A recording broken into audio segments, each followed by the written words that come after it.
I remember I was born in 1975, and so when I was a child, I've seen a fair number of movies that communicated a fear that humans have. That's a fear that all of us probably have. Maybe not all of us, but at least many of us. It's a common fear. And what is this fear? This is a fear of machine takeover. Machine takeover. That machines will take over. And if you look at our lives nowadays, as opposed to, I mean, at least when I was growing up, the phones were corded and had turn dials, and you hit it every time you needed to dial a 0 because it took half an hour for it. Especially if you had to make long-distance calls or out-of-the-country calls. I mean, it took forever to dial a number. And then if the connection dropped or something like that, you were cursing. No, you weren't, because you didn't know any better. You were okay with it. But look, so comparing then and now, at least from my perspective, I see progress or regress. Actually, progress and regress at the same time. Progress in technological development and regress in humanity. In the sense that machines do seem to take over. We seem to have more and more pronounced relationships with instruments, gadgets, machines, electronic devices than people, animals, trees, live stuff. And it almost seems that machines are replacing humans. And our relationships are progressively more involved with machines than with humans. Right? Like social media, okay, it's there to connect humans, but somehow or other the machine gets inserted in. And then you as a person, I mean, who here on the Facebook or, wherever else, post pictures of them exactly as they are, right? Like, we all want to show ourselves in the best light. So we actually, when we're socializing on the internet, we're not socializing with exactly people as they are. In other words, the machine inserted itself in between, and so machines. There's so much more machines all over the place, and so. I'm trying to remember some movie titles where all this fear of machines being portrayed, but Terminator. Matrix. Someone said iRobot. iRobot with Will Smith. I've been a monk for last 2 decades, so I haven't watched too many movies in last 2 decades. I'm a little bit out of touch. Seen a few, but just a few. I never heard of that one. iRobot. What? That's a good movie.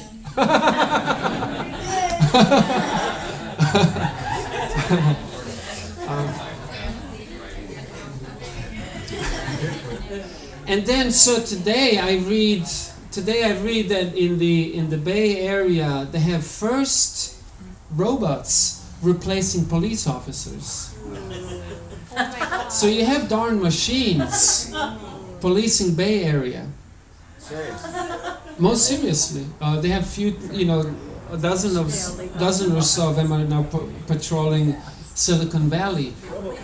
RoboCop. That's old enough for me to remember. And so I'm thinking, but wait a sec, Rohini, wait a sec. Wait a second. So what's going on here? I mean, just think about it. Oh, what's that? There was a movie very recently released.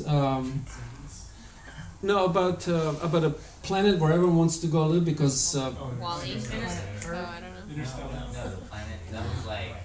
Something Elysium, something like that. Is that right? Okay, who said that? You get a cookie later.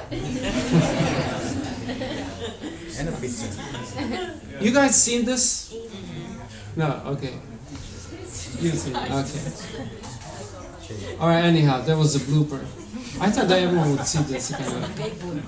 Anyway. But the point is, if you think about this, could you, just one sec. Yeah. If you think about this, just like in this movie, for those of you who have seen it, what's happening here is that the humans, and dare I say dumb humans, are giving judicial power over other humans to a machine. For God's sake, I mean, this is scary stuff. This is some seriously scary stuff, like a scene in the movie where, you know, the guy goes to work and he never deals with people. He just deals with machines. And he's trying to explain to the machine that he was a little late for work because of all these objective reasons, but machine is stupid and rigid. It lacks human complexity. It lacks compassion. It's just, it's programmed. It's cold. There's no flexibility to it. Sorry, you were late. You're fired, man. And this is my wife, my children, my this. Next, next. Yeah, and so, but this is what's going. I mean, don't think that this is too far out. Humans are the only dumb species that we know of that destroy the very environment within which they exist, their own habitat. This is freaking stupid. Excuse my Sanskrit language here.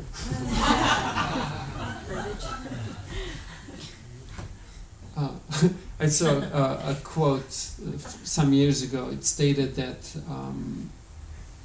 if we were to exterminate bugs, you know, we would disrupt the food chain and the whole world would collapse. If some or other the humans were to get exterminated, everything would flourish. These humans really get in the way, right? It just goes to show that human mind is capable of being this stupid. To give the power, judicial power, that we have, handed over to machines. And as far as I can tell, that's happening more and more and more. And what do you think that the company, the Honda that makes these robots, if you have seen them and so on, and this company in Silicon Valley, they care about the future? Darn, they just want to make some money, and some guy is completely thrilled that he is, or a girl, that has discovered, you know, a certain language, right? The computer language. They can make a machine act nearly like a human, and the guy or girl is completely thrilled about it. Oh man, this is interesting. While potentially putting civilization in danger. And so looking at it from spiritual perspective, what in the world is going on here? What in the world is going on here? And this is of course, this has been addressed long time ago. Some or other modern mind tends to criticize technologically underdeveloped countries of the world. But they don't know that most of the modern third world countries lost the industrialization race because they refused to enter this race, because by their culture it was demanded from them to live simply and think highly, rather than think complicatedly and think poorly.